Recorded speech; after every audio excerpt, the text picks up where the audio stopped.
अल्लाह ताला की जात और सिफात ये दोनों कदीम है, यानी हमेशा से हैं। वक्त अल्लाह ने बनाया, इसलिए अल्लाह ताला वक्त से अल्लाह पर लागू नहीं होता है। ठीक है, अल्लाह की जात और सिफात हमेशा से और हमेशा रहेंगी।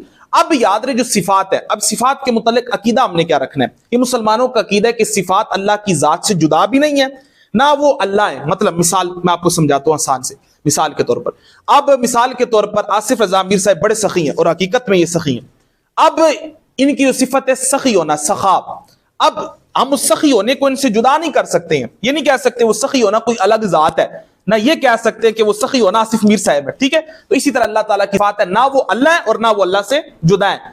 याद रहे कुरान भी अल्लाह की सिफत है, ये अल्लाह का कलाम है और अल्लाह कलाम करता है अपनी शान के लिए, क्योंकि वो जिस्म से पाक है, जबान वगैरह उसकी नहीं है, वो अपनी शान के लिए करता है। तो अब जो कुरान है ये भी अल्लाह का कलाम है और ये भी सिफत, और ये भी हमेशा से और हमेशा रहेगी। ठीक है, और याद रहे जो मुसहफ है जिसमें कुरान लिखा जाता है, वो जो लिखाई है, क्योंकि वो हमने लिखी है ना, इसी तरह याद रहे बंदों के जो अफाल है, काम है, जो हम काम करते हैं भी अल्लाह की मखलूक है। वो जो लिखाई है जो हमने लिखी है वो चीज अल्लाह की सिफत नहीं है, बल्कि वो हमने खुद लिखी है, वो चीज मखलूक है। ठीक है, कुरान जो है वो अल्लाह की सिफत है, जो लिखा है, क्योंकि हमने लिखा है ना, हमारा वर्क है, अल्लाह का वर्क तो नहीं है ना, अल्लाह ने हमें ताकत दी, हमने लिखा है, तो वो चीज क्या मखलूक है। बाकी कुरान अल्लाह की सिफत है और ये अल्लाह का कलाम और अल्लाह की सिफत ये मखलूक नहीं है, अल्लाह की सिफत मखलूक नहीं है। ठीक है, अल्लाह की जात के साथ है।